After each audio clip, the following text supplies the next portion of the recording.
தகப்பனே, இந்த அருமையான நாளுக்காய் மக்கள் நன்றி செலுத்துகிறோம். அப்பா, இந்த வெள்ளம் கூட உடைய கிருபையுடைய பிரசனம் உடைய நடத்துதலும் எங்களோடு கூட இருக்கிறதுக்காய் நன்றி. அப்பா, இந்த வெள்ளம் கூட கர்த்தாவே உடைய வார்த்தைகளை கொண்டு எங்களோடு கூட பேசுங்க.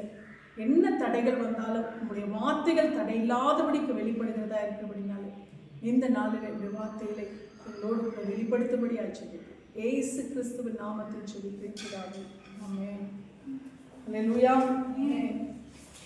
இந்த நாளிலும் கூட நாம் கர்த்தருடைய வார்த்தைக்கு நேராய் கடந்து போகிற இந்த காரியத்திலே கர்த்தர் கடந்த வாரத்தில் நான் பேசினது போல நியாய பிரமாணம் என்பது என்ன என்று சொல்லி இன்றைக்கு அநேகர் இந்த நியாய பிரமாணத்தை குறித்து ஒரு தர்க்கங்களை எழுப்பிக் கொண்டிருக்கிறார்கள். அர்த்தமில்லாத ஒரு விவாதங்களை கொண்டு வந்து கொண்டிருக்கிறார்கள். இந்த நாளிலே நாம் நியாய பிரமாணம் என்று சொல்லி பார்க்கும் பொழுது வேத வசனம் என்ன சொல்றது தெரியுமா? இயேசு கிறிஸ்து தான் நியாய பிரமாணத்தின் நிறைவேறுதல். அல்லேலூயா. நியாய பிரமாணம் என்றாலே அது யார் தான்? இயேசு கிறிஸ்து. இயேசு கிறிஸ்து சொல்றாரு, நான் நியாய பிரமாணத்தை அழிக்க அல்ல, அதை நிறைவேற்ற வந்தேன் என்று சொல்றாரு. ஆனா இன்னைக்கு அநேகர் என்ன பண்ணி கொண்டிருக்கிறார்கள் சொன்னால் நியாய பிரமாணத்தை அழித்து கொண்டிருக்கிறார்கள். அதாவது இயேசு கிறிஸ்து என்ற வார்த்தையை அவர்கள் என்ன செய்து கொண்டிருக்கிறார்கள்? அழித்து கொண்டிருக்கிறார்கள்.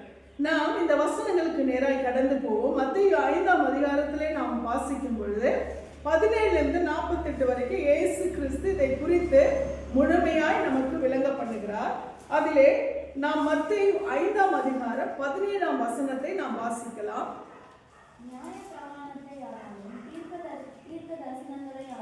அழிக்கிறதற்கு வந்தேன் என்று எண்ணி கொள்ளாதீர்கள், அழிக்கிறதற்கு அல்ல நிறைவேற்றுகிறதற்கு வந்தேன். வானமும் பூமியும் ஒழிந்து போனாலும் நியாய பிரமாணத்தில் உள்ளதெல்லாம் நிறைவேறும் அளவும் அதில் ஒரு சிறு எழுத்தாகிலும் ஒரு எழுத்தின் உறுப்பாகிலும் ஒழிந்து போகாது என்று மெய்யாகவே உங்களுக்கு சொல்கிறேன். அல்லேலூயா. என்ன தெளிவா ஆண்டவர் சொல்லிட்டே இருப்பாருங்க. ஆண்டவருடைய வார்த்தை சொல்லுகிறது, நியாய பிரமாணத்தினாலும் தீர்க்க தரிசனங்கள் ஆனாலும் அழிக்கிறதற்கு வந்தேன் என்று எண்ணிக்கொள்ளாதீர்கள், அழிக்கிறதற்கு அல்ல, அதை நிறைவேற்றுகிறதற்கே வந்தேன். அல்லேலூயா. இன்றைக்கு அநேகர் இயேசு கிறிஸ்து நியாய பிரமாணத்தை அப்படியே பொட்டியில போட்டு மூட்டை கட்டி வைக்கிறதுக்கு தான் வந்துட்டாருன்ற மாதிரி பேசிட்டு இருக்காங்க. அதனாலதான் இன்னைக்கு அநேகருடைய வார்த்தை பழைய ஏற்பாட்டை முற்றிலுமாய் அகற்ற வேண்டும் என்பது போல அவருடைய பேச்சு இருக்கிறது. ஆனால் ஆண்டவர் சொல்லுகிறார், நியாய பிரமாணம் என்பது எங்க இருக்கிறது? பழைய ஏற்பாட்டிலே இருக்கிறது. ஆனாலும் இயேசு கிறிஸ்து எல்லாவற்றையும் அறிந்தவர் தான். இந்த நியாய பிரமாணம் பழைய ஏற்பாடு எல்லாமே இயேசு கிறிஸ்துவின் வார்த்தைகளை அதை வெளிப்படுத்துகிற ஒரு காரியம் தான் இந்த நியாய பிரமாணம் என்பது. பழைய ஏற்பாடு என்பதும் இயேசு கிறிஸ்து தான், புதிய ஏற்பாடு என்பதும் இயேசு கிறிஸ்து தான். இங்கே நாம் பார்க்கும் பொழுது இயேசு கிறிஸ்து சொல்லுகிறார், நியாய பிரமாணத்தை ஆனாலும் தீர்க்க தரிசனங்களை ஆனாலும் அழிக்கிறதற்கு வந்தேன் என்று எண்ணிக்கொள்ளாதீர்கள், அழிக்கிறதற்கு அல்ல. அல்லேலூயா.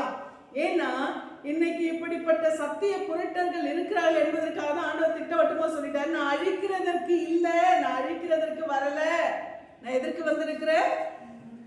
நிறைவேற்றுகிறதற்கே வந்திருக்கிறேன். அது மாத்திரமல்ல, ஆண்டவர் சொல்லுகிறார், வானமும் பூமியும் ஒழிந்து போனாலும் நியாய பிரமாணத்தில் உள்ளதெல்லாம் நிறைவேறும் அளவும் அதில் ஒரு சிறு எழுத்தாகிலும் ஒரு எழுத்தின் உறுப்பாகிலும் ஒழிந்து போகாது என்று மெய்யாகவே உங்களுக்கு சொல்லுகிறேன். மெய்யாகவே என்றால் கம்பல்சரி, கண்டிப்பா நிறைவேறும். அல்லேலூயா. அப்ப ஆண்டவர் வானமும் பூமியும் ஒழிந்து போனாலும் நியாய பிரமாணத்தில் உள்ளதெல்லாம் நிறைவேறும் அளவும் அதில் ஒரு சிறு எழுத்தாகிலும் ஒரு எழுத்தின் உறுப்பாகிலும் ஒழிந்து போகாது. ஆண்டவர் திட்டவட்டமா சொல்லிட்டார், நியாய பிரமாணத்துல ஒரு சிறு எழுத்தோ ஒரு சிறு எழுத்தின் உறுப்பு என்ன பண்ணாதான் ஒழிந்து போகாது. அப்ப எல்லாமே டோட்டலா என்ன பண்ணுது? அதிலே நான் என்ன செய்கிறேன், அதை நான் நிறைவேற்றுகிறதற்கு வந்திருக்கிறேன் என்று சொல்லி இயேசு கிறிஸ்து சொல்லுகிறார். இங்கே நாம் பார்க்கும் பொழுது இயேசு கிறிஸ்து நியாயப்பிரமாணத்தை அழிக்கல நிறைவேற்றுகிறதற்கு வந்தேன் என்று சொல்லும் பொழுது இந்த நியாயப்பிரமாணத்தின் நிறைவேறுதல் என்பது என்னவென்று சொன்னால் அது இயேசு கிறிஸ்து வருகை. முதல் வருகை என்று சொன்னால் இயேசு கிறிஸ்து இந்த உலகத்திலே மனிதனாய் பிறந்தார் இல்லைங்களா, அதுதான். அந்த வருகையிலே இயேசு கிறிஸ்து என்ன பண்ணிட்டாரு, அதை நிறைவேற்றி விட்டார். நான் என்ன செஞ்சிருக்கேன், நான் வரும்பொழுது நான் நிறைவேற்றுகிறதற்கு தான் நான் வந்திருக்கிறேன். ஏன் என்று சொன்னால் இயேசு கிறிஸ்து நியாயப்பிரமாணத்தை தன்னுடைய ஜனங்களுக்கு கொடுத்தார். தேவன் இயேசு கிறிஸ்து பிதா பரிசுத்த ஆவியானவர் எல்லாமே அவர் தானே. அப்போ தன்னுடைய ஜனங்களுக்கு கொடுத்தார். ஆனால் அதை அவர்கள் பின்பற்றுகிறதிலே அவர்கள் என்ன செய்யல, அவர்கள் முக்கியத்துவம் கொடுக்கறாங்கன்னா எப்படி கொடுப்பாங்கன்னு சொன்னா, அவங்க அதை ஒரு காம்பன்சேஷன், இதுக்கு நான் பின்பற்றுகிறதற்கு நான் ஒரு காம்பன்சேஷனை கொடுத்துறேன். நான் இதை பின்பற்றுகிறேன்னு இல்லையோ அதுக்கு பதிலா என்ன பண்றேன், ஒரு காம்பன்சேஷனை நான் அதுக்கு கொடுத்துறேன். நான் இதை பின்பற்ற முடியலன்னா அதுக்கு ஆப்ஷனா நான் என்ன பண்றேன், நான் எதையாவது கொடுத்து நான் என்ன பண்ணிடுறேன், நான் சரி கட்டிடுறேன். ஏதாவது என்னுடைய அந்த நியாயப்பிரமாணத்தை பின்பற்ற முடியாததற்கு பதிலாக நான் அதற்கு ஏதாவது ஒரு பலியோ ஏதாவது ஒரு என் திராணிக்கு தக்கதா, திராணி உள்ளவங்க ஆடுகளை பண்ணிடுவாங்க, திராணி இல்லாதவங்க புறாக்களை பண்ணிடுவாங்க. இப்படி நான் என்ன பண்றேன், என்னுடைய பாவத்துக்கு நிவாரணமா நான் என்ன பண்றேன், குற்ற நிவாரண பலியா நான் இதை பின்பற்றவில்லை என்றால் நான் இதை செஞ்சிடுறேன். இப்படி அவங்க காம்பன்சேஷன்ல தான் போனாங்களே தவிர அவங்க அந்த பின்பற்றக்கூடிய ஒரு காரியம் உறுதி அவங்களுக்கு என்ன பண்ணல, காணப்படல. சட்டத்தை வகுக்கும் போது சட்டத்தை என்ன பண்ணணும், அதை எப்படியாவது என்ன சொல்லுவாங்க, ஒரு சட்டம் இருக்குன்னா அதுக்கு ஒரு ஓட்டை இருக்கான்னு பார்த்து இல்ல எதையாவது போட்டு என்ன பண்ணுவாங்க, அதை மீறி நடப்பாங்க இல்லையா. அதுதான் அன்றைக்கு நடந்து கொண்டிருந்தது. அதனாலதான் இயேசு கிறிஸ்து என்ன பண்ணாரு, இந்த நியாய பிரமாணத்தை கொடுத்தும் இவர்கள் என்ன பண்ணல, அதை பின்பற்றவில்லை. அதுக்கு என்ன பண்றாங்க, ஏதாவது ஒண்ணு கொடுத்து என்ன பண்றாங்க, அவர்கள் வெளியே வந்துடுறாங்க. காம்பன்சேஷனை கொடுத்து என்ன பண்றாங்க, தன்னுடைய பாவங்களுக்கு ஏதாவது ஒரு ஈடு கட்டி என்ன பண்றாங்க, வெளியே வந்துடுறாங்க. பின்பற்ற மாட்டாங்க, எதையாவது கொடுத்து காம்ப்ரமைஸ் பண்ணிடுறாங்க, காம்பன்சேஷன் பண்ணிடுறாங்க. இதை நான் என்ன பண்ணணும், மாற்ற வேண்டும் அப்படின்னு தான் இயேசு கிறிஸ்து என்ன பண்ணாரு, நானே வந்து என்ன பண்றேன், நானே அந்த பலியாய் நான் வந்தாவது இந்த ஜனங்க என்ன பண்ண மாட்டாங்க, இனி இப்படிப்பட்ட சூழ்நிலைக்குள்ளாய் கடந்து போகாமல் அந்த வழியிலே, நான் சொன்ன வழியில என்ன பண்ணுவாங்க, அவங்க பின்பற்றுவாங்க. அப்படின்னு தான் இயேசு கிறிஸ்து ஒரே பலியா என்ன செய்தார், தன்னை ஒப்பு கொடுத்தார். நியாயப்பிரமாணத்தின் நிறைவேறுதலாய் அவர் தன்னை என்ன செய்கிறார், அவர் ஒப்பு கொடுக்கிறார். அப்படின்னா இதெல்லாம் நீங்க பின்பற்றாம நீங்க எப்படி வேணா நடந்தாலும் பரவாயில்ல அப்படின்னு அர்த்தம் கிடையாது. என்ன அர்த்தம்னா, நானே இதை என்ன பண்ணிட்டேன், நானே அதற்கு பலியாய் நான் என்னையே ஒப்பு கொடுத்த பிறகாவது நீங்க என்ன பண்ணுங்க, என் மூலமாயாவது என்னை பின்பற்றியாவது நீங்க என்ன பண்ணுங்க, இனியாவது இப்படிப்பட்ட சூழ்நிலைக்குள்ளாய் நீங்க இல்லாதபடிக்கு என் நியாய பிரமாணத்தின் நிறைவேறுதலை நீங்க என்ன பண்ணுங்க, பின்பற்றுங்க அப்படின்னு சொல்லிதான் ஆண்டவர் வந்தார். ஆனால் இன்றைக்கு அதனாலதான் ஆண்டவர் இந்த 10 காரியங்களையும் என்ன செய்தார், இந்த 2 காரியங்களுக்குள்ளாய் அவர் என்ன செய்கிறார், எல்லாமே அதற்குள்ளாய் அடங்கி இருக்கிறது. அப்படின்னா மத்த 8ஐயும் பின்பற்ற கூடாது என்ற அர்த்தமா? 10 கட்டளைகள மத்த 8ம் நான் எப்படி வேணா இருந்துக்கலாம்னு அர்த்தமா? அப்ப அதுல இதை செய்யாத அப்படின்னு சொல்லும் பொழுது, நீ போய் சொல்லாத, கொலை செய்யாத, விபச்சாரம் செய்யாத, இப்போ மற்ற காரியங்களை நீ செயல்படுத்தாதுன்னு அர்த்தமா? எதுவும் செயல்படுத்தக்கூடாது, எதுவுமே என்ன பண்ணாத, நீ பின்பற்றாத, கீழ்ப்படிந்து நடக்காத அப்படின்னு அர்த்தமா? கிடையாது. என்னன்னு சொன்னா, அந்த 10 இருக்க வேண்டிய இடத்துல இந்த முதல் 2 என்ன ஆகுறது, எல்லாமே அடங்கி இருக்கிறது. அப்போ அதனால நான் இதெல்லாம் நான் எப்படி வேணா இருந்துக்கலாம் அர்த்தம் கிடையாது. அதுல என்ன அதை நம்ம தவறு செய்யணும்னு சொல்லியா கொடுத்திருக்கு, அதை பின்பற்றக்கூடாது. இயேசு கிறிஸ்து வந்த பிறகு நாம் அதெல்லாம் பின்பற்றக்கூடாது என்பதற்கு இயேசு கிறிஸ்து இதெல்லாம் தப்பான காரியம், நியாயப்பிரமாணமே தப்பு, அதனால இதெல்லாம் பின்பற்றாதீங்க இயேசு கிறிஸ்து என்ன சொல்லி இருக்கிறாரா? கிடையாது. ஆனா இன்றைக்கு ஒரு வேதத்தின் வார்த்தையை ஒரு சரியான ஒரு அர்த்தத்தோடு அவர்கள் புரிந்து கொள்ளாதபடிக்கு அதை புரட்டி கொண்டிருக்கிறார்கள். இன்னைக்கு பவுல் சொன்ன வார்த்தைகளை எடுத்துக்கொள்கிறார். பவுலே சொல்லியிருக்கிறாரு, பவுல் சொன்ன வார்த்தைகளை பேதுரு சொல்லியிருக்கிறாரு. பவுலுடைய வார்த்தைகளை யாரும் லேசா என்ன பண்ண முடியாது, புரிஞ்சுக்க முடியாது. லேசா பவுலுடைய பிரசங்கத்தை யாரும் அண்டர்ஸ்டாண்ட் பண்ணிக்க முடியாதுன்னு பேதுரு சொல்லியிருக்கிறார். அதுதான் பவுலுடைய பிரசங்கம். ஏன்னா அவர் ரொம்ப கற்று தேறினவர். வேதத்துல சும்மா ஒவ்வொரு வார்த்தையும் கரைச்சு குடிச்சவர் பவுல். அப்ப அவர் இந்த வார்த்தைகளை சொல்லுகிறார் என்று சொன்னால், அவர் பவுலுடைய வார்த்தைகளை அதன்படியாய் நல்ல ஆவியானுடைய பலத்திலே இருந்து அதை அறிந்து கொண்டால் மட்டும்தான் என்ன பண்ண முடியும், அதை புரிந்து கொள்ள முடியும். பவுலும் கூட நியாயப்பிரமாணத்தை நீங்க என்ன பண்ணாதீங்க, பின்பற்றாதீங்கன்னு சொல்லல. இயேசு கிறிஸ்துவை நாம் பின்பற்றும் பொழுது நாம் இதையெல்லாம் என்ன பண்றோம், பின்பற்றுகிறவர்களா இருக்கிறோம். இந்த நியாயப்பிரமாணத்தின் மொத்த வைபவமாய் பவுல் யாரை காண்பித்திருக்கிறார்? இயேசு கிறிஸ்துவை காண்பித்திருக்கிறார். அப்ப நம்ம இயேசு கிறிஸ்துவை நாம் பின்பற்றும் பொழுது, இப்ப நம்ம ஒருத்தரை நேசிக்கிறோம், இப்ப ஒருத்தர் லீடர் இல்ல, நமக்கு வந்து ஒருத்தவங்களுக்கு ஃபேனா இருக்காங்க. இப்ப ஒருத்தவங்களுக்கு ஃபேனா இருக்கும் பொழுது அவங்க என்ன பண்ணுவாங்க, அவங்க ரொம்ப நேசிக்கிறாங்க, அவங்களுக்கு அவங்க ஃபேனா இருக்காங்கன்னா என்ன பண்ணுவாங்க, அவங்களோட ஸ்டைலை ஃபாலோ பண்ணுவாங்க, அவங்க பேசுறதை ஃபாலோ பண்ணுவாங்க, அவங்களோட எல்லா ஆட்டிடியூடையும் என்ன பண்ணுவாங்க, அவங்களோட நடவடிக்கையில ஃபாலோ பண்ணுவாங்க. இது நல்லா இருக்கு, அந்த பேச்சு நல்லா இருக்கு, அந்த நடவடிக்கை நல்லா இருக்கு, அவங்கள போலவே என்ன பண்ணுவாங்க, இவங்களும் அதை ஃபாலோ பண்ணுவாங்க.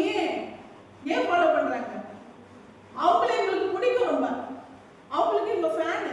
அதனால என்ன பண்றாங்க, அவங்களுடைய சுபாவங்கள், அவங்களுடைய நடவடிக்கை, அவங்களுடைய பேச்சுகள் எல்லாவற்றையும் என்ன பண்றாங்க, இவங்க ஃபாலோ பண்றாங்க.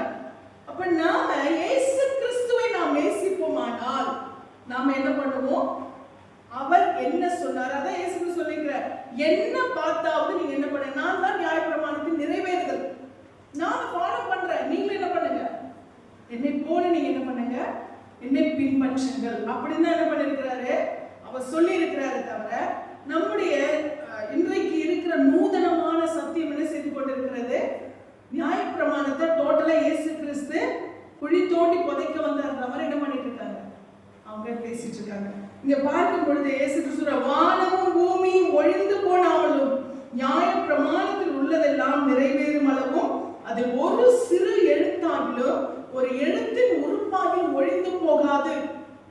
ஒரு சிறு எழுத்து என்னது, எழுத்துனா என்னது, ஒரு லெட்டரோ இல்ல அந்த லெட்டர்ல இருக்க ஒரு சின்ன உறுப்பு கூட என்ன ஆகாதான், ஒழிந்து போகாது. அந்த உறுப்புனா என்னது, ஒரு புள்ளியோ ஒரு என்ன சொல்றது, ஒரு சுழியோ அது கூட என்ன பண்ணாது, ஒழிந்து போகாது என்று மெய்யாகவே உங்களுக்கு சொல்லுகிறேன். இன்னைக்கு அநேகர் இயேசு கிறிஸ்துவை காட்டுறாங்க. ஆனா இயேசு கிறிஸ்து என்ன சொன்னாங்க, தெளிவான ஒரு கண்களுக்கு கண்ணாடியை போட்டாங்கன்னு என்ன பண்ணாது, மனக்கண்களுக்கு அவங்க என்ன பண்ணல, கண்ணாடியை போடாம என்ன பண்றாங்க, மனக்கண்கள் குருடாக்கப்பட்டவர்களால் அவர்கள் காணப்பட்டு கொண்டிருக்கிறார்கள். மனக்கண்கள் குருடாக்கப்பட்டபடினாலே அவர்களால் என்ன பண்ண முடியல, இந்த வார்த்தைகளை சரியாய் புரிந்து கொள்ள முடியாது. அப்படி இயேசு கிறிஸ்துவை காட்டுறவங்க இயேசு கிறிஸ்து சொன்னதை அவர்களால் என்ன பண்ண முடியல, புரிந்து கொள்ள முடியவில்லை.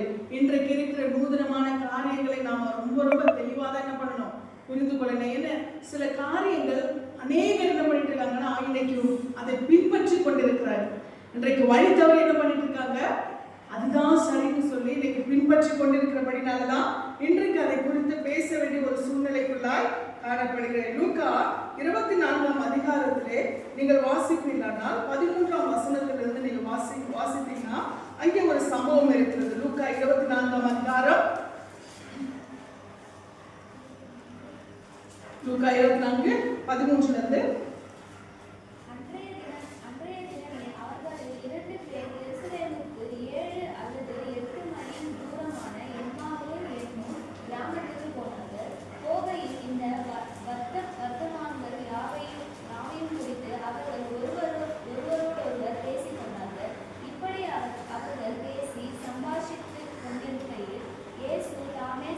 அவர்களுடனே கூட நடந்து போனார். ஆனாலும் அவரை அறியாதபடிக்கு அவர்களுடைய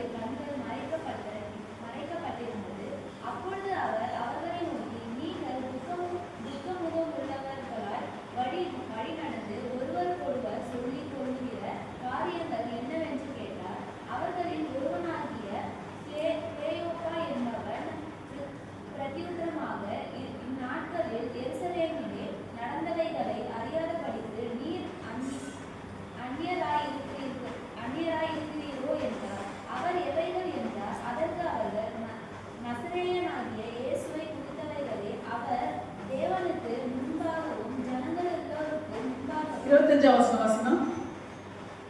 அப்பொழுது அவர் அவர்களை நோக்கி, தீர்க்கதரிசிகள் சொன்ன யாவையும் விசுவாசிக்கிறதற்கு புத்தி இல்லாத மந்த இருதயம் உள்ளவர்களே, கிறிஸ்து இவ்விதமாக பாடுபடவும் தமது மகிமையில் பிரவேசிக்கவும் வேண்டியதில்லையா என்று சொல்லி மோசே முதலிய சகல தீர்க்கதரிசிகளும் எழுதின வேத வாக்கியங்கள் எல்லாவற்றையும் தம்மை குறித்து சொல்லியவைகளை அவர்களுக்கு விவரித்து காண்பித்தார். இங்க நம்ம உயிர்த்தெழுந்த பிறகு என்ன பண்றாரு?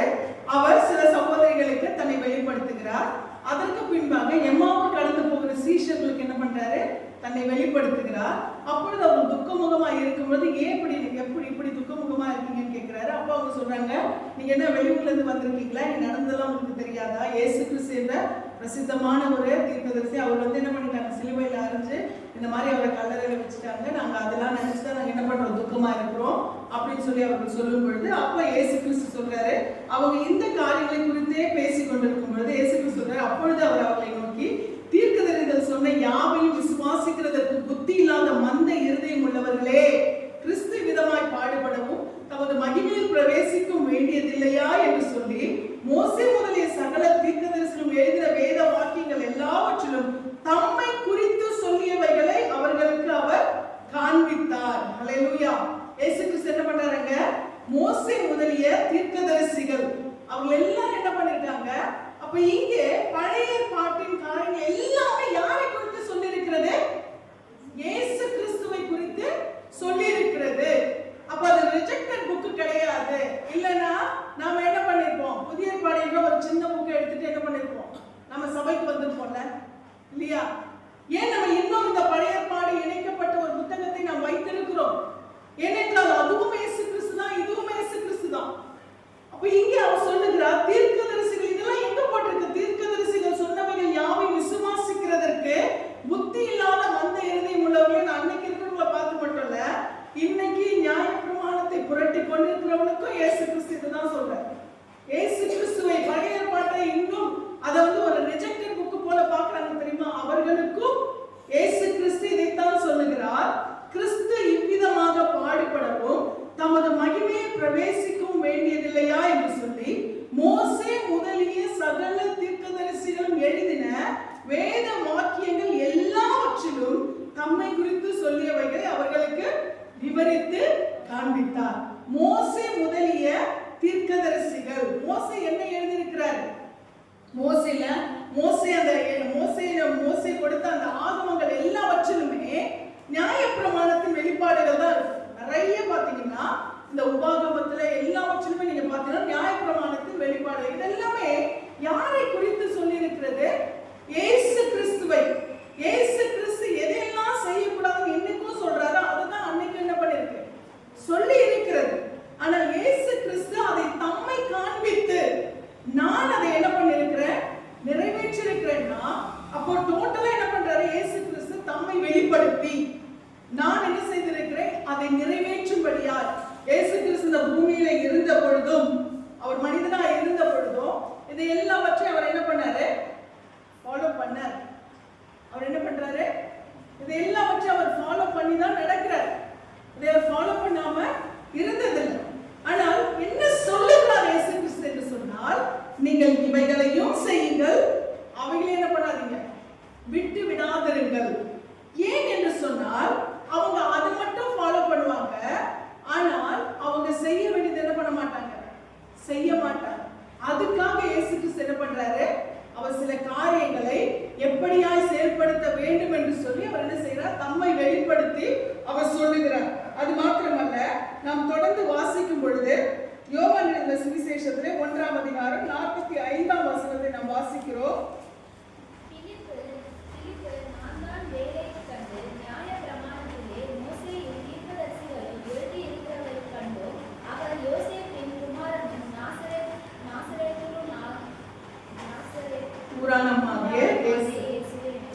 பிலிப்பு நாத்தான்வேலை கண்டு நியாயப்பிரமாணத்திலே மோசேயும் தீர்க்கதரிசிகளும் எழுதியிருக்கிறவரை கண்டோ அவர் யோசேப்பின் குமாரனும் நாசரேத்தூரானுமாகிய இயேசுவே என்றான். பிலிப்பு எவ்வளவு அழகா இயேசுவை குறித்து அவன் என்ன பண்ணிருக்கான்? அவர் அண்டர்ஸ்டாண்ட் பண்ணிருக்காரு பாருங்க. பிலிப்பு நாத்தான்வேலை கண்டு நியாயப்பிரமாணத்திலே மோசே அவர் யோசேப்பின் குமாரனும் நாசரேத்தூரானுமாகிய இயேசுவே. மோசேயும் தீர்க்கதரிசிகளும் எழுதி இருக்கிறவர். அவர் யாரு? இயேசு கிறிஸ்து. அப்ப தீர்க்கதரிசிகள் நிறைய, நீங்க பழைய பாட்டுல பாத்தீங்கன்னா தீர்க்கதரிசிகளின் புஸ்தகங்கள் தான் நிறைய இருக்கு. தீர்க்கதரிசனங்கள் நிறைய தீர்க்கதரிசிகள் எழுதின புஸ்தகங்கள். அதுல நீங்க மோசே எழுதின அந்த ஆகமங்கள்ல இருந்து எல்லாமே என்னதான்? நிறைய தீர்க்கதரிசனம். தாவீது பாடின சங்கீதம் கூட தீர்க்க தரிசனம் தான். நீங்க சங்கீதத்துல பாத்தீங்கன்னா இயேசு கிறிஸ்து சிலுவையிலே அறையப்படுகிறதை என் உடையின் பேரிலே சீட்டு போட்டார்கள், எனக்கு தாகத்துக்கு என்ன பண்ணாங்க? காடியை கலந்து கொடுத்தார்கள் அப்படின்னு சொல்லிட்டு இயேசு கிறிஸ்துவை குறித்து அவர் என்ன செய்கிறார்? அந்த சங்கீதத்துல கூட பாடிக்க. அப்படி பார்த்தா தாவீது கூட யார் தான்? தீர்க்கதரிசி தான். சாலமோன் பாத்தீங்கன்னா அவருடைய நீதிமொழிகள் புஸ்தகத்துல 5ஆம் அதிகாரத்துல நீங்க வாசிச்சு பாத்தீங்கன்னா இயேசு கிறிஸ்து சபையை எப்படியாக நேசிக்கிறார், சபையை எப்படி சத்தியத்தை கொடுத்து வழிநடத்துகிறார், சபையில எப்படி அவருடைய வார்த்தைகள் பேசப்படுகிறது, சபையிலே வருகிற ரட்சிக்கப்பட்ட ஒரு விசுவாசி எப்படி வருகை வரைக்கும் ஆயத்தமா இருக்க வேண்டும், அப்படி ஆயத்தமா இல்லாதவே அவர் எப்படி விட்டு விட்டு கடந்து போவார், அவர் கடந்து போன பிறகு என்ன நடக்கும், அதற்கு பிறகாக ஒரு சபை, அதாவது ஒரு விசுவாசி காத்திருந்து அவருடைய வருகை வரைக்குமாய் தன்னை மாத்திரமல்ல, அதாவது வருகை வந்துவிட்டு போன பிறகு அந்த கிறிஸ்துடைய காலத்திலும் அவர்கள் விசுவாசத்தை காத்துக் கொண்டவர்களாய் காணப்படும் பொழுது கைவிடப்பட்டவர்கள் விசுவாசத்தை காத்துக் கொள்வது மாத்திரமல்ல, அந்த நாட்களிலே இஸ்ரவேல் ஜனங்கள் இந்நாள் மட்டுமா இயேசு கிறிஸ்துவை முழுமையாக ஏற்றுக்கொள்ளாதபடினாலே அவர்கள் இயேசு கிறிஸ்துடைய வருகைக்குள்ள அவர்கள் என்ன பண்ண மாட்டாங்க? கடந்து போக மாட்டாங்க.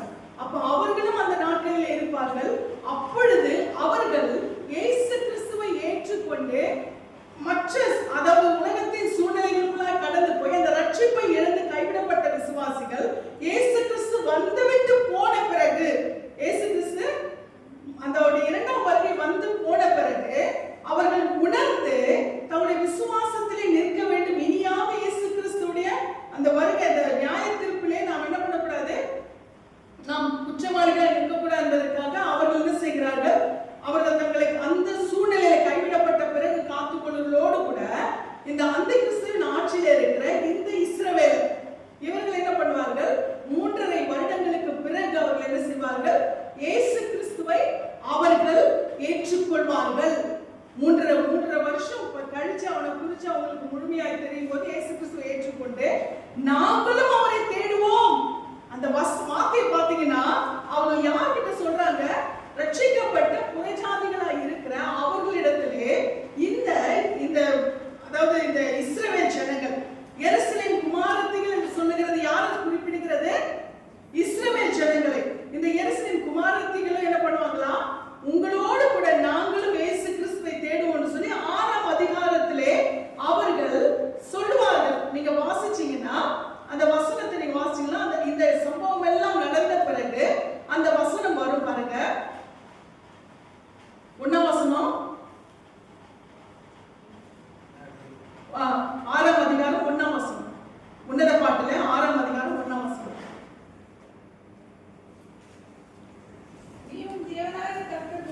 உன்னத பாட்டு 6:1.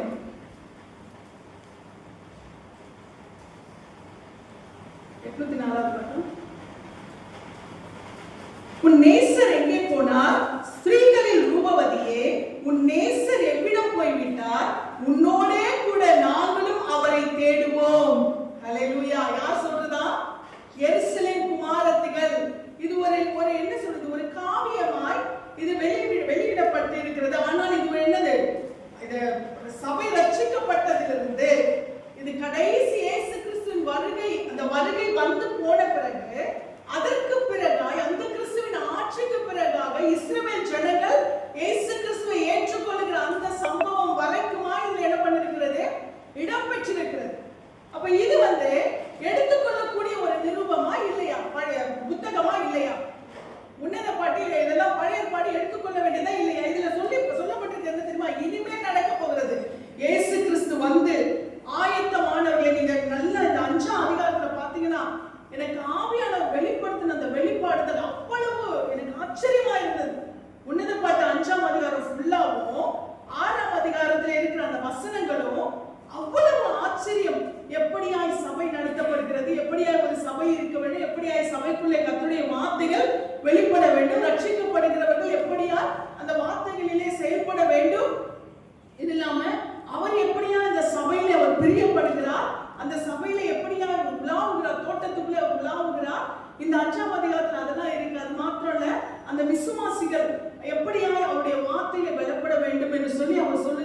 மாத்திரமல்ல, அவர் தன்னுடைய ஆயத்தமா இருக்க தன்னுடைய மனமாட்டி அவர் அழைத்து கொண்டு போக வேண்டும் என்று சொல்லி அவர் விரும்பும் பொழுது, அந்த சூழ்நிலையிலே உலகத்தின் சூழ்நிலைகள், நெருக்கடிகள், தேவைகள் எல்லாமே என்ன செய்கிறது?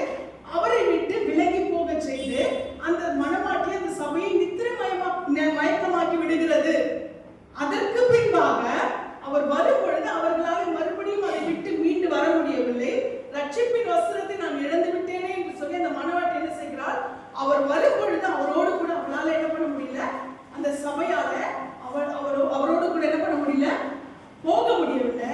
மணவாளன் கடந்து போகிறார். அப்பதான் அவளுக்கு தெரியுது, ஐயோ என்ன வந்து நேசர் கூப்பிட்டாரே, அவர் வருகையில் நான் போனேன்னு. அப்பதான் அவருடைய வார்த்தைகள், அவருடைய அபிஷேகம் எல்லாமே அவளுக்கு உணர்வடைய செய்கிறது. அப்பொழுது இந்த சபை என்ன செய்கிறது? மணவாளனை தேடும் பொழுது அவர் இல்லை. அவர் என்ன பண்ணிட்டாரு? ஆயத்தமாய் இருந்தவர்களை மாத்திரம் அழைத்து கொண்டு போய்விட்டார். இதெல்லாம் இந்த 5ஆம் அதிகாரம் ஃபுல்லாவே இருக்கிற ஒரு வேதத்தின் மறைபொருள். இதெல்லாம் பழைய பாடனாலும் இதுல என்ன இருக்கிறது? புதிய பாடம் அத்தனையும் இதுல இருக்கிறது. இதை எடுத்தாதான் நம்ம அதை படிக்க முடியும். இதை எடுத்தாதான் நம்ம அதை புரிஞ்சுக்க முடியும். இயேசு கிறிஸ்து கூட தன்னுடைய ஓமானங்களிலே எதுவுமே எக்ஸாக்ட்டா அவர் சொல்லவே இல்லை. அப்படி ஆவியானவருடைய நடத்துதல் இருந்தா மட்டும்தான் அதை புரிந்து கொள்ள முடியும். அதுக்கு நமக்கு தேவை என்ன தெரியுமா? இந்த புதிய ஏற்பாடு என்ற இந்த நிழல் நமக்கு நிச்சயமா தேவை. இதை நம்ம எப்படி ரிஜெக்ட் பண்ண முடியும்? இது எப்படி நம்ம தேவைன்னு சொல்ல முடியும்? இதுல அவ்வளவு அழகா உன்னத பாட்டுல 5ஆம் அதிகாரத்திலே அவர் அழகாய் சொல்லி இருக்கிறார் பாருங்க. சபை எப்படி இருக்கணும், சபை எப்படி ஆயத்தப்படணும், மணவாளன் வருவார், வரும்பொழுது கைவிடப்படுகிற நிலைமை. அதுக்கப்புறம் அவர் வந்து நம்ம விட்டுட்டு போயிட்ட பிறகு அந்த சபை தேடும்பொழுது அவர் இல்லை.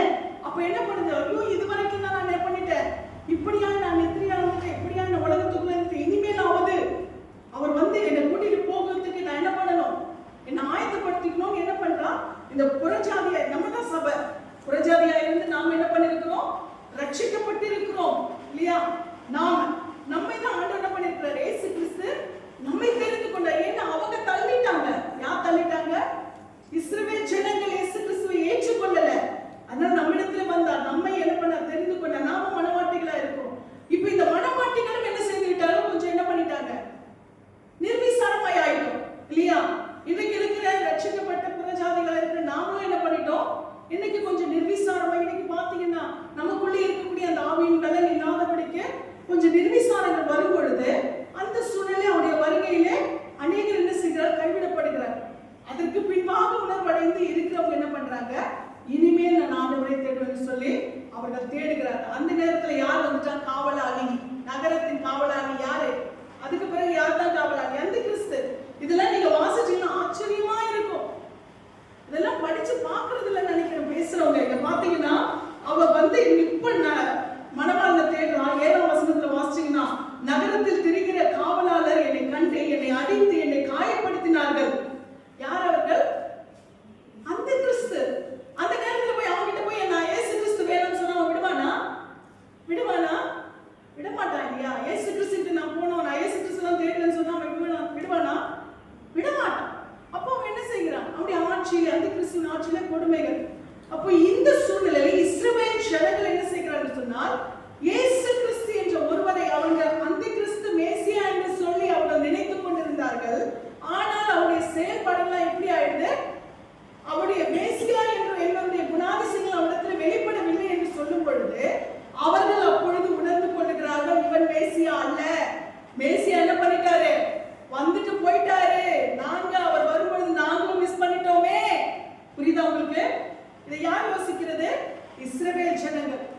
அவர் நம்ம மத்தியிலே உலாவிக் கொண்டிருந்தாரே, அப்போ நாம என்ன பண்ணிட்டோம்? அவரை நாம கூட மிஸ் பண்ணிட்டோமே. இந்த மேசியா இவன் வந்த பிறகு இவன் தான் மேசியா, இந்த அந்த கிறிஸ்து வந்த பிறகு இவன் தான் மேசியான்னு சொல்லி நம்ம ஏமாந்துட்டோமே. ஆனா இவனும் மேசியா கிடையாது. அப்போ வந்துட்டு போனவர் தான் யாரு? முதல் வருகையிலே நியாயப்பிரமாணத்தை நிறைவேற்ற வந்தேன் என்று சொல்லி நம்ம கிட்ட பேசினாரே, அவர் தான் யாரு? மேசியா அப்படின்னு சொல்லி யார் உணர்வார்கள்? இந்த இஸ்ரவேல் ஜனங்கள் உணர்வார்கள். இந்த இஸ்ரவேல் ஜனங்கள் உணரும் பொழுது அப்போ யார் அவங்க சொல்ற வார்த்தை பாருங்க, நாங்களும் உங்களோடு கூட அவரை தேடுவோம் என்று சொன்னால், ரட்சிக்கப்பட்ட புறஜாதிகளா இருக்கிற நமக்கு நம்மை அவர் ரட்சித்தது போல அவர்களே என்ன பண்றாங்களா? நாங்களும் இப்ப என்ன பண்ணுவோம்? நாங்க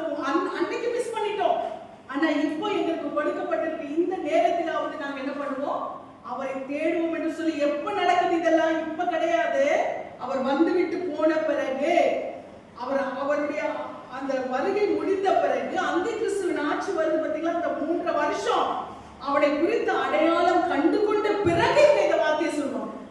புரியுதா உங்களுக்கு? இதெல்லாம் எப்ப நடக்கிறது?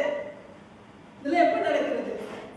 இதுக்கு பிறகுதான், நமக்கும் அப்புறம் தான். அப்ப இதெல்லாம் நடந்துச்சா? அப்ப இதை தூக்கி போட்டுடலாமா? இதை வேண்டாம்னு சொல்லிடலாமா? அப்ப இதெல்லாம் என்னது? தீர்க்கதரிசிகள் எல்லாம் என்ன சொல்லிருக்காங்க? முழுக்க முழுக்க முழுக்க இயேசு கிறிஸ்துவை குறித்து தான் சொல்லியிருக்கிறார். அப்ப இப்படி பார்த்தா சாலமோனும் ஒரு தீர்க்கதரிசி தான்.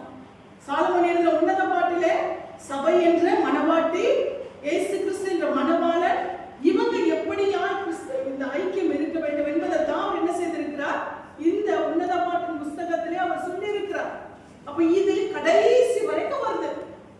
இத யோவான் பாத்தீங்கன்னா வெளிப்படுத்தல அவர் எழுதியிருக்கிறதுல நான் பார்த்தேன்னு சொல்லி அவர் என்ன செய்திருக்கிறார்? யோவான் அன்னைக்கு, அதாவது அவரை எழுதியிருக்கிறது தெரியுமா, கிட்டத்தட்ட 2000 வருஷம் அந்த முன்னாடி தான், 2000 வருஷம் கணக்குல தான் அவர் என்ன பண்ணிருக்கிறாரு? இதை எழுதியிருக்கிறார்.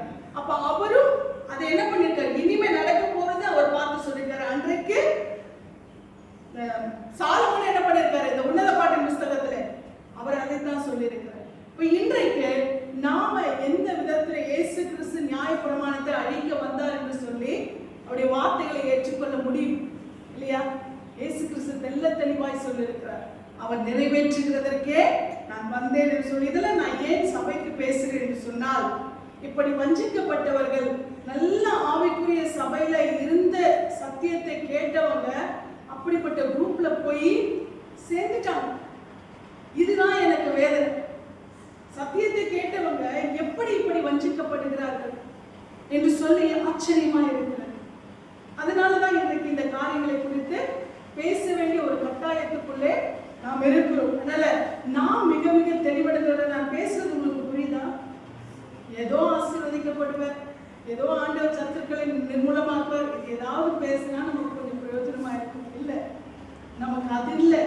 நம்ம இனிமேல் வாழ போகிற அந்த நித்தியத்துக்குரிய வாழ்க்கை தான். வெள்ளிக்கிழமை ஃபாஸ்டிங் பிரேயர்ல தாவீது அழகாய் சொல்லுகிறார் இல்லையா?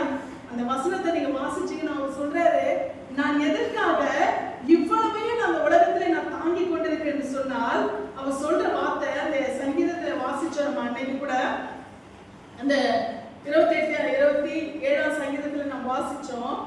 அவர் தனக்கு வருகிற உபத்திரவங்கள், சத்துருவின் போராட்டங்கள் எல்லாவற்றையும் அவர் சொல்லிட்டு அவர் சொல்றாரு, நானும் இந்த 27ஆம் சங்கீதத்துல 13ஆம் வசனத்துல வாசிச்சோம்னா, நானும் ஜீவனுள்ளோ தேசத்திலே கர்த்தருடைய நன்மையை காண்பேன் என்று விசுவாசியாதிருந்தால் கெட்டு போயிருப்பேன். ஹல்லேலூயா. அவர் அழகா சொல்ற பாருங்க, எனக்கு பிரச்சனை வந்துச்சு, உபத்திரம் வந்துச்சு, சத்துருவின் போராட்டம் வந்துச்சு, நிந்தனை வந்துச்சு, கர்த்தர் என்னை கைவிட்டது போல நான் உணர்ந்தேன். அந்த நேரத்தில் ஆண்டவரை நோக்கி அவர் கதறினார், அன்று என்னை கைவிட்டுட்டீங்களோ, கைவிட்டுட்டாருன்றதுக்காக அவர் அவரை விட்டு விலகல. ஏன் சொன்ன கைவிட்டுட்டாருன்ற ஒரு அந்த நினைவு அப்படி இருந்ததுக்காக அவர் கர்த்தரை விட்டு என்ன பண்ணல, விலகல. அவர் கர்த்தரை என்ன பண்றார்? அந்த நேரத்திலும் உறுதியா என்ன செய்கிறார்? பற்றி கொண்டுதான் இருக்கிறார். ஏன் சொன்னா, இவ்வளவு நெருக்கடிகள் வந்தாலும் எனக்கு இந்த பிரச்சனை நிரந்தரம் அல்ல, இந்த போராட்டம் நிரந்தரம் அல்ல, இந்த சத்துருவின் நெருக்கடி எனக்கு நிரந்தரம் அல்ல. எனக்கு ஒரே ஒரு நிரந்தரம் என்ன தெரியுமா? யாரு? என் கிறிஸ்து. இவ்வளவு நெருக்கடி வந்தாலும் நானும் ஜீவனுள்ளோ தேசத்திலே கர்த்தருடைய நன்மையை காண்பேன் என்று விசுவாசியாதிருந்தால் நான் என்ன பண்ணிருப்பேன்? கெட்டு போயிருப்பேன். அல்லேலூயா. இவ்வளவு நெருக்கடிகள் வந்தாலும் எனக்கு அந்த நிச்சயம் இல்லைன்னா நான் என்ன பண்ணிருப்பேன் தெரியுமா? எனக்கு இது எனக்கு என்னது, எனக்கு இதுக்கு மேல என்ன வாழ்க்கை இருக்கு, இங்க நான் சந்தோஷமா இல்லைன்னா வேற எங்க நான் சந்தோஷமா இருப்பேன் அப்படின்ற ஒரு நினைவு எனக்கு இருந்திருந்தா நான் என்ன பண்ணிருப்பேன்? அந்த நினைப்புல நான் என்ன பண்ணிருப்பேன்? இந்த உலகத்துல இயேசு கிறிஸ்து எனக்கு உதவுன்னு சொல்லி இயேசு கிறிஸ்து விட்டு நான் என்ன பண்ணிருப்பேன்? விலகி போயிருப்பேன். ஆனால் என்னுடைய நம்பிக்கை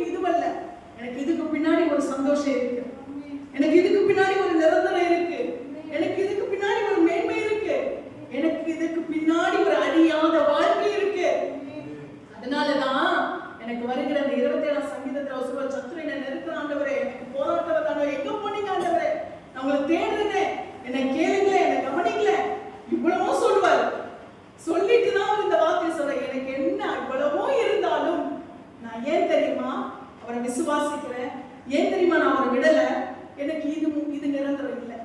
ஹல்லேலூயா. எனக்கு இது என்னைக்குமே நிலைக்காதுன்னு எனக்கு தெரியும். ஆனா இதிலே நான் நம்பிக்கையா இல்லபடி, நான் அதிலே நம்பிக்கையா இருக்கிறபடினால நான் என்னுடைய விசுவாசத்தை நான் என்ன பண்றேன், காத்துக்கொண்டு ஜீவனுள்ளோ தேசத்திலே, நானும் ஜீவனுள்ளோ தேசத்திலே அவரை காண்பேன். நம்ம அவருக்கு என்ன நிச்சயம், ஜீவனுள்ளோ தேசத்திலே அவரை காண்பேன் அப்படின்னு நான் விசுவாசிக்காம இருந்திருந்தா, அந்த நம்பிக்கை எனக்கு இல்லாம இருந்திருந்தா, நான் என் பிரச்சனைகளை பார்த்து, என் போராட்டங்களை பார்த்து, கர்த்தர் எனக்கு உதவி செய்யவில்லை என்று நான் நினைத்து அவரை விட்டு என்ன பண்ணிருப்பேன், விலகி போயிருப்பேன். அல்லேலூயா. எனக்கு அந்த நம்பிக்கை இருக்கு. நான் ஜீவனுள்ள தேசத்துல, ஜீவனுள்ள தேசம் எது சொல்லியிருக்கேன் இல்லையா, ஜீவனுள்ள தேசம் எது, பரலோகம். அல்லேலூயா. அழியாத வாழ்க்கை, சாமி கிடையாது, அதுக்கு மேல இதுக்கு மேல அங்க மரணம் கிடையாது, துக்கம் கிடையாது, வருத்தம் கிடையாது, கண்ணீர் கிடையாது, பாடு கிடையாது. எவ்வளவு அழகா தீர்க்க தரிசனமா சொல்லியிருக்காரு பாருங்க. அந்த ஜீவனுள்ள தேசத்திலே அவரை காண்பேன் என்ற அந்த விசுவாசம் எனக்கு இல்லைன்னா நான் என்ன பண்ணிருப்பேன், கெட்டு போயிருப்பேன். எனக்கு என் ஆத்துமாவை நான் என்ன பண்ணிருப்பேன், அழிவுக்குள்ள ஒப்பு கொடுத்துருப்பேன். இன்னைக்கு சொல்றாங்க இல்லையா, அன்னைக்கு நீங்க யோசிச்சு பார்த்தீங்க, அன்னைக்கு சொல்றாங்க, ஏன்பா குடிக்கிற, என்ன பண்ணுது கவலை, அதை மறக்கணும், ஏன்பா இந்த மாதிரி பாவம் செய்யற, என்ன பண்றது, எனக்கு உலகத்துல வேற எந்த சந்தோஷமும் இல்லை, ஏன்பா இந்த மாதிரி நீ இந்த போதை வஸ்துக்களை இது பண்ண, நான் கஷ்டப்படுற உழைக்கிற, எனக்கு உடம்புலி தெரியக்கூடாது, அதுக்காக நான் என்ன பண்றேன், அதை பயன்படுத்துறேன். தங்களுடைய பலன் இயேசு கிறிஸ்து என்ற அந்த நம்பிக்கை மனுஷனுக்கு இருந்த அந்த பாவ வழியில போவாங்களா, ஜீவனுள்ள தேசத்துல அவரை காண்பேன். அதனால இந்த உலகத்தின் பலவீனங்கள், இந்த உலகத்தின் எந்த ஒரு நெருக்கடி என்ன ஒண்ணும் பண்ணாது. அப்படிப்பட்ட ஒரு நிச்சயம் மனுஷனுக்கு இருந்தா பாவத்துக்குள்ள கடந்து போவானா, போக மாட்டாங்க. தன்னுடைய சரீரத்தையும் தன்னுடைய ஆத்மா என்ன பண்ணுவாங்க, அவர்கள் காத்துக் கொள்வார்கள். அப்ப அவங்களுக்கு அந்த நிச்சயம் இல்லாதபடினாலதான் என்ன பண்ணிட்டு இருக்காங்க, அவங்க இப்படிப்பட்ட சூழ்நிலைகளுக்குள்ளாய் அவர்கள் கடந்து போய் கொண்டிருக்கிறார்கள். தாவீது சொல்ற அந்த விசுவாசம் எனக்கு இருக்கிறது. அல்லேலூயா. அவரை காண்பேன் என்ற விசுவாசம். அதனாலதான் எந்த நெருக்கடி வந்தாலும் சில கவலைகளை மறைக்கிறதுக்கு என்ன பண்றாங்க, தன்னுடைய வாழ்க்கையை பாவத்துக்கு நேரம் டைவர்ட் பண்ணிடுறாங்க. ஏன்னா அவங்களுக்கு என்னது, அதற்கு பின்பாக ஒரு நம்பிக்கை மனிதர்களுக்கு இல்லை, அதுக்கு பின்பான நம்பிக்கை இல்லை. ஆனா தாவீதுக்கு, நான் என் கவலைகளுக்காக, என் பிரச்சனைகளுக்காக நான் கெட்டு போனா நான் எங்க போக மாட்டேன், பரலோகம் போக மாட்டேன். அப்ப ஜீவனுள்ள தேசத்துல அவரை காண்பேன் என்று நான் விசுவாசிக்கிறேன்னா நான் என்ன இருப்பேன், என்ன இருப்பேன், கெட்டு போயிருப்பேன். இதுதான் உலகத்துக்கு நமக்கு இருக்க வித்தியாசம். அல்லேலூயா. அவர்களுக்கு நிச்சயம் இல்லாததுனாலே கெட்டு போகிறார்கள். நமக்கு நிச்சயம் இருக்கிறதுனால நம்ம ஆத்மாவை நாம் காத்துக் கொள்கிறோம். அல்லேலூயா. இது நமக்கு இயேசு கிறிஸ்து, அவரை காண்பேன். யார, இயேசு கிறிஸ்துவை. அப்ப அவர் தான் நிறைவேறுதல். அப்ப இதுல இருக்கிற எல்லாமே இதை கம்பேர் பண்ணலனா, இதை நம்ம எடுத்துக்கலனா அவரை நம்ம காட்ட முடியாது. அல்லேலூயா. நம்ம இந்த புத்தகங்களை காட்டலனா நாம அவரை நம்ம காண்பிக்க முடியாது. இதுல அவரை விளக்கி காட்டலனா இதுல நம்ம என்ன பண்ண முடியாது, பழைய ஏற்பாட்டுல அவரை விளக்கி காட்டலனா இதுல நம்ம என்ன பண்ண முடியாது, அவரை புரிந்து கொள்ள முடியாது. என்னதான் புதிய ஏற்பாடா இருந்தாலும் பவுலுடைய சத்தியத்தை எல்லாரும் கரைச்சு குடிச்சவங்களை எல்லாருக்கும் புரிஞ்சுக்க முடியுமா? இதை விட குழப்பமா இருக்கு பவுல் பேசுறதுலாம். ஒரு இடத்துல செய்யணுவாரு, ஒரு இடத்துல செய்யாதுன்னு, ஒரு இடத்துல முக்காடு போடுவாரு, ஒரு இடத்துல போட்டாலும் போடனாலும் ஒன்றும் இல்லைன்னுவாரு. அப்ப அதை எப்படி புரிஞ்சுப்பீங்க, எப்படி புரிஞ்சுக்க முடியும்? யோசிச்சு பாருங்களேன். இதற்கு நமக்கு நல்ல தெளிவான கண்கள் இருந்தா மட்டும்தான் என்ன பண்ண முடியும், நம்மால புரிந்து கொள்ள முடியும். அதனாலதான் பேதுரு சொன்ன வார்த்தை, பவுலுடைய சத்தியத்தை கூட கற்று தேர்ந்தாதான் நம்ம நல்லாத பரிசுத்த ஆவியானவர், பரிசுத்த ஆவிய பலனோடு கூட இருந்தா மட்டும்தான் என்ன பண்ண முடியும், அதை புரிந்து கொள்ள முடியும் என்று சொல்லி அவர் சொல்லியிருக்கிறார். நாம் தொடர்ந்து இந்த காரியங்களை நாம் பார்க்கும் பொழுது யோவான் 5ஆம் அதிகாரத்தில் 39ஆம் வசனத்திலே நாம் வாசிக்கிறோம்.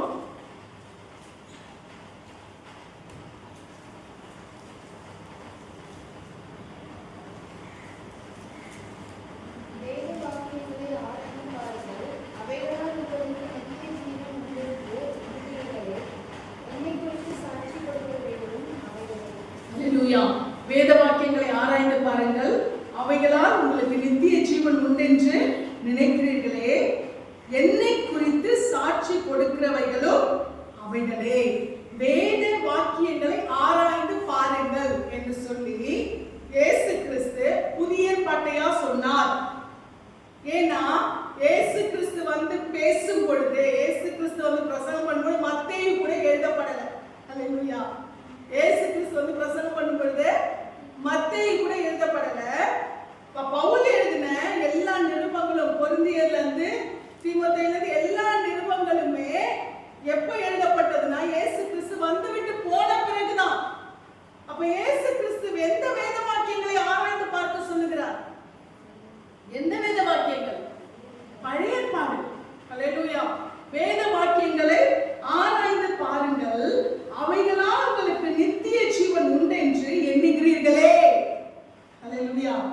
எதுல எழுதப்பட்டிருக்கா நித்திய ஜீவன் உண்டுன்னு? அதிலே எழுதியிருக்கான் நித்திய ஜீவன் உண்டு என்று எண்ணுகிறீர்களே, என்னை குறித்து சாட்சி கொடுக்கிறவைகளும் அவைகளே. இயேசுவை குறித்து, இயேசு கிறிஸ்துவை குறித்து சாட்சி கொடுக்கிற புத்தகங்களை நாம் எந்த அளவுக்கு முக்கியத்துவம் கொடுக்க வேண்டும் இல்லையா? இயேசு கிறிஸ்து குறித்து சாட்சி கொடுக்கிற புத்தகங்கள் என்னது? ஆகமங்கள், தீர்க்க தரிசனங்கள் எல்லாமே என்னவா இருக்கிறது? இயேசு கிறிஸ்துவை குறித்து சாட்சி கொடுக்கிறது. இப்ப வேத வாக்கியங்களை ஆராய்ந்து பாருங்கள் என்று சொல்லுகிறார். நம்ம கிட்ட இயேசுவா சொல்றாரு, வேத வாக்கியங்களை ஆராய்ந்து பாருங்க. வேத வாக்கியங்கள்ல இனிமே பவுல் எழுதுறதை ஆராய்ச்சி பாருங்கன்னு சொல்லல. இதுக்கு முன்னாடி எழுதப்பட்டவங்களை நீங்க என்ன பண்ணுங்க? ஆராய்ச்சி பண்ணி பாருங்க. நம்ம கிட்ட வாக்குவாதம் பண்றாங்க தெரியுமா? அவங்க கிட்ட தான் இதை எடுத்து வச்சு நம்ம காட்டணும். அல்லேலூயா. வேத வாக்கியங்களை என்ன பண்ணுங்க? ஆராய்ந்து பாருங்கள் என்று சொல்லி இயேசு கிறிஸ்து பவுல் எல்லாம் பேசின பிறகு சொல்லல. பவுலுடைய பிரசங்கம் எல்லாம் முடிஞ்ச பிறகு இயேசு கிறிஸ்து சொல்லல. இதுக்கு பின்பாக தான் பவுலே பிரசங்கம் பண்ணார். அப்போ அவர் சொன்ன வேத வாக்கியங்களை ஆராய்ந்து பாருங்கள் என்று சொன்னது யாரு? எந்த புத்தகங்களை? அவர்கள் எழுதினது தீர்க்கதரிசிகள், பழைய ஏற்பாட்டின் புத்தகங்கள். இதை குறித்து இங்கே அவைகளால் உங்களுக்கு நித்திய ஜீவன் உண்டு என்று எண்ணுகிறீர்களே. அவைகளால் அதுவும் என்னதான் சொல்லியிருக்கு? நித்திய ஜீவனை குறித்து, அழிவில்லாத நித்திய வாழ்க்கை குறித்து தான் அதுவும் என்ன பண்ணிருக்கிறது? சொல்லி இருக்கிறது. அப்ப அதுவும் பரலோகத்தை குறித்து தான் சொல்லியிருக்கு. அது வேற எதையாவது பூமிக்குரியதை சொல்லியிருக்கா? இல்ல. அப்ப அவைகளால் நித்திய ஜீவன் உண்டு என்று எண்ணுகிறீர்களே, என்னை குறித்து சாட்சி கொடுக்கிறவர்கள் எவைகள் தான்? எவைகள் தான்? அவைகள் தான். என்னை குறித்து அவைகளே சாட்சி கொடுக்கிறது என்று சொல்லி இயேசு கிறிஸ்து சொல்லுகிறார். அப்ப அவரை குறித்து சாட்சி கொடுக்கிறவைகளை நாம் இன்னும் என்ன பண்ணணும்? ஆராய்ந்து பார்க்கும் பொழுது நமக்கு அதுக்குள்ளே இருக்கிற சத்தியத்தின் ஆழங்கள் நமக்கு புரியும், நமக்கு தெளிவடையும். இப்ப நாம இன்னும் என்ன செய்து கொண்டிருக்கிறோம்? நம் வேத வசனங்களை இது தேவை, இது தேவையில்லைன்னு சொல்லி சிலது என்ன பண்றோம்? மனுஷன் என்ன செய்கிறாங்க? சிலதை ரிஜெக்ட் பண்றதும், சிலதை ஏற்றுக்கொள்ளுகிறதும். வேத புத்தகத்தை யார் ரிஜெக்ட் பண்ண முடியும்? ஆண்டவர் சொல்றாரு, ஒரு எழுத்தின் உறுப்பு கூட என்ன பண்ணக்கூடாது? வேதத்துல வந்து கூட்டவோ குறைக்கவோ கூடாதுன்னு சொல்லுகிறார். அப்ப அது தேவையில்லை, அது முக்கியம் இல்லை, அது அவசியம் இல்லை. எவ்வளவு துணிகரம் இல்ல? எவ்வளவு துணிகரம் இல்ல? துணிகரமா சொன்னா அது அவ்வளவு முக்கியம் கிடையாது. பழைய ஏற்பாடு அவ்வளவு முக்கியம் கிடையாது, அவ்வளவு அவசியம் கிடையாது. அது அப்பப்ப வேணா பார்த்துக்கலாம். அப்ப அது என்னது? ஒரு வேண்டும் என்றால் அவசியப்பட்டா தொட்டுக்கிறதுக்கு ஊருக்காவா இல்லையா? அது அவ்வளவு ஆழங்கள் இருக்கிறது. அதையும் இயேசு கிறிஸ்து ஒப்பிட்டு தான் காண்பிக்கிறார். இப்போ பவுலேஜ் ஒரு மனுஷனுடைய நிருபம் தான் இதுல அதிகமா இடம்பெற்றிருக்கிறது. எதுல? புதிய ஏற்பாட்டுல அவருடைய நிருபங்கள் அதிகமா இடம்பெற்றிருக்கிறதுக்காக அதை ஒண்ணு மட்டும் புடிச்சுக்க முடியுமா? முடியாது இல்லையா? அப்ப இன்றைக்கு அநேக இந்த நூதன சத்தியத்திற்கு தங்களுக்கு என்ன பண்றாங்கன்னா அதை வேண்டியதால் எடுத்துக்கொள்ளுகிறார்கள். அதனால கர்த்தராகிய இயேசு கிறிஸ்துவை அந்த பிரதிபலிக்கிற அந்த பழைய ஏற்பாட்டின் காரியங்கள் என்ன பண்றாங்கன்னா அதை ஒரு வேண்டாதது போல காண்பிக்கிறவர்களாய் காணப்படுகிறார்கள். இன்றைக்கு நாம் பார்க்கும் பொழுது தேவனுடைய சத்தியத்திற்குள்ளாய் நடக்கிற தேவ பிள்ளைகள் நாம இந்த வார்த்தைகளுக்குள்ளாய் நாம் எப்பொழுதும் பலப்படுகிறவர்களாய் நாம் காணப்பட வேண்டும் என்று சொல்லி கர்த்தர் இந்த வேளையிலே நமக்கு தெளிவாய் பேசிக் கொண்டிருக்கிறார். இன்றைக்கும் நாம் தேவனுடைய வார்த்தைகளை நாம் பின்பற்றிக் கொண்டிருக்கிறோம். அது மாத்திரமல்ல, மத்தேயு 5:18 அவர் சொன்னது போல, வானமும் பூமியும் ஒழிந்து போனாலும் நியாய பிரமாணத்தினால் உள்ளதெல்லாம் நிறைவேறும் அளவும் அதில் ஒரு சிறு எழுத்தாகிலும் ஒரு எழுத்தின் உறுப்பாகிலும் ஒழிந்து போவதில்லை என்று மெய்யாகவே உங்களுக்கு சொல்லுகிறேன் என்று சொன்ன ஆண்டவராகிய இயேசு கிறிஸ்து அந்த வார்த்தைகளிலே நாம் பலனடைய வேண்டும் என்று சொல்லி நமக்கு இந்த வேளையிலே அவர் வெளிப்படுத்திக் கொண்டிருக்கிறார். நாம் தொடர்ந்து அவருடைய வார்த்தைகளின் பலனிலே நடக்கிறவர்களா இருப்போம். வானமும் பூமியும் ஒழிந்து போனாலும் அவருடைய வார்த்தைகள் என்ன செய்யாது? ஒழிந்து போகாது. இங்கே நம்ம அந்த வார்த்தைகளை நாம் பயன்படுத்தும் பொழுது கர்த்தருக்குள்ளார் மிக மிக மிக ஜாக்கிரதையா நம்ம என்ன பண்ணணும்? செயல்பட வேண்டும் என்று சொல்லி கர்த்தர் சொல்லுகிறார். இங்கே 2 பேதுருவிலே நாம் வாசிக்கிறோம். அப்படியாய் 1:21 2 பேதுரு 1:21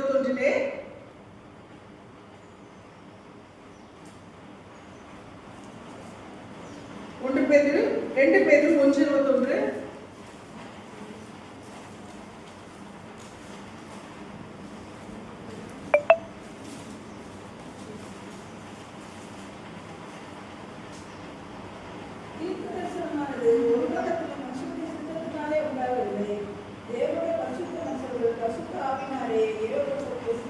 ஆமென். தீர்க்க தரிசனமானது ஒரு காலத்திலும் மனுஷனுடைய சித்தத்தினாலே உண்டாகவில்லை. தேவனுடைய பரிசுத்த மனுஷர்கள் பரிசுத்த ஆவியினாலே ஏவப்பட்டு பேசினார்கள். நிறைய பேர் தப்பான ஒரு அர்த்தம் கொண்டுட்டு இருக்காங்க. பரிசுத்த ஆவியானவர் இப்பதான் செயல்பட்டு இருக்க மாதிரி. ஆனால் இங்கே பேதுரு எவ்வளவு அழகா சொல்றாரு பாருங்க. தீர்க்க தரிசனமானது ஒரு காலத்திலும் மனுஷனுடைய சித்தத்தினாலே உண்டாகவில்லை. இயேசு கிறிஸ்து சொல்ற தீர்க்கதரிசிகள் எல்லாம் யாரை காண்பிச்சிருக்காங்க? என்ன காண்பிச்சிருக்காங்க? அப்ப இங்கே பேதுரு சொல்ற தீர்க்க தரிசனமானது ஒரு காலத்திலும் மனுஷனுடைய சித்தத்தினாலே என்ன பண்ணல? உண்டாகல. அப்ப அத மனுஷனுடைய சித்தத்தினாலே உண்டாக்கப்படாத ஒரு புத்தகத்தை எந்த காலத்திலும் என்ன செய்யக்கூடாது? ரிஜெக்ட் பண்ணவே கூடாது. இங்கே தேவனுடைய பரிசுத்த மனுஷர்கள் பரிசுத்த ஆவியினாலே ஏவப்பட்டு என்ன பண்றாங்களா? அதை பேசினார்கள். இவங்க நினைச்சிட்டு இருக்காங்க அவங்க எல்லாம் சொந்த வாயிலிருந்து பேசின மாதிரியும், இன்னைக்கு இவர் இப்படியோ இருக்கலாம் அப்படியோ இருக்கலாம்ன்ற காரியங்களை எல்லாம் என்ன பண்றாங்க? என்னமோ பரிசுத்த ஆவியானவர் தான் பேசினான்ற மாதிரி இவங்க பேசிட்டு இருக்காங்க. இங்கே பேதுரு அழகாய் சொல்லுகிறார், தேவனுடைய பரிசுத்த மனுஷர்கள் பரிசுத்த ஆவியினாலே ஏவப்பட்டு என்ன பண்ணாங்க? பேசினார்கள். அன்னைக்கும் பரிசுத்த ஆவியானவர் இருந்தார், இன்றைக்கும் இருக்கிறார், இனிமேலும் இருப்பார். அப்ப பரிசுத்த ஆவியானவர் பரிசுத்த ஆவியானவர் கனப்படுத்துறவங்க பரிசுத்த ஆவியானவர் கொடுக்கப்பட்ட அந்த தீர்க்க தரிசனங்களையும் தீர்க்க தரிசன புஸ்தகங்களை கனப்படுத்தணுமா இல்லையா? கனப்படுத்தணும் தானே. அப்ப இந்த வார்த்தைகள் எல்லாம் பரிசுத்த ஆவியானவராலே கொடுக்கப்பட்டது. பரிசுத்த ஆவியானவர் என்றைக்கும் இருக்கிறார். பரிசுத்த ஆவியானவர் இன்றைக்கு மட்டும் அவர் இயேசு கிறிஸ்து சொன்னார், நான் போய் என்ன பண்றேன்? வேத தேற்றவாளனை அனுப்ப அவர் சகல சத்தியத்துக்குள் நடத்துவார். அது பரிசுத்த ஆவியானவர் தேற்றவாளன். பரிசுத்த ஆவியானவர் எந்த சந்தேகமும் இல்லை. ஆனால் அன்றைக்கு பரிசுத்த ஆவியானவர் எக்ஸாக்ட்டா என்ன பண்ண? இன்னைக்கு எல்லாருக்கும் கொடுக்கப்பட்ட பரிசுத்த ஆவியானவர் அன்றைக்கு தம்மால் தெரிந்து கொள்ளப்பட்ட தீர்க்கதரிசிகளுக்கு அவர் என்ன பண்ண? பிரத்யட்சமாய் பேசினார். பரிசுத்த ஆவியானவர் அன்றைக்கு என்ன பண்ணாரு? இன்னைக்கு நமக்கு பெரிய கிஃப்ட் யாரால? இதுதான் சொல்றது, நியாய பிரமாணத்தை நிறைவேற்ற வந்தேன் என்று சொல்லி. அன்னைக்கு எல்லாருக்கும் கொடுக்கல, எல்லாருக்கும் பரிசுத்த ஆவியானவர் கிடைக்கல, எல்லாருக்கும் பரிசுத்த ஆவியானவர் வெளிப்படல. ஆனால் இயேசு கிறிஸ்து நியாய பிரமாணத்தை தன் மூலமாய் வெளிப்படுத்தின பிறகு, நிறைவேற்றின பிறகு நம்ம எல்லாருக்கும் அந்த பலன் கிடைத்திருக்கிறது. ஹல்லேலூயா. அதுதான் வித்தியாசம். ஆனா அன்னைக்கு நியாய பிரமாணம் தீர்க்கதரிசிகள் மூலமாக பரிசுத்த ஆவியானவர் என்ன பண்றாரு? ஸ்பெசிபிக்கா பரிசுத்த ஆவியானவர் என்ன பண்றாரு? தீர்க்கதரிசிகளை ஸ்பெசிபிக்கா தேர்ந்தெடுத்து அவர் வெளிப்படுத்தினார். அப்ப அன்னைக்கும் பரிசுத்த ஆவியானவர் இருந்தார், இன்றைக்கும் பரிசுத்த ஆவியானவர் இருக்கிறார். அதனால இதுல என்ன டிஃபரன்ஸ் இருக்கு நம்ம முதல்ல தெரிஞ்சுக்கணும். இல்ல என்ன வித்தியாசம் தெரியுமா? அன்னைக்கு அவர் ஸ்பெசிபிக்கா தேர்ந்தெடுத்தாரு.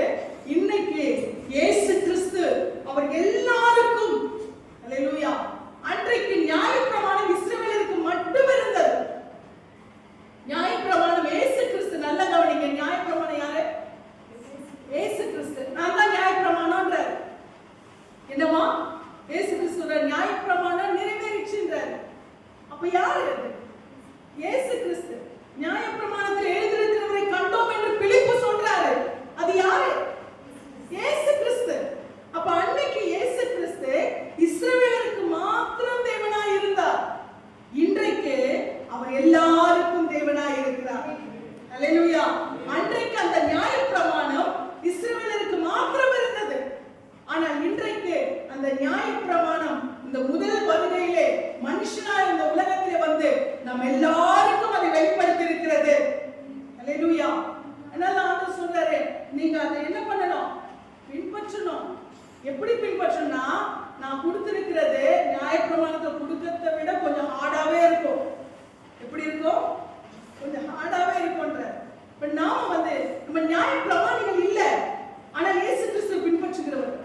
தேவனாய் இருக்கிறார்.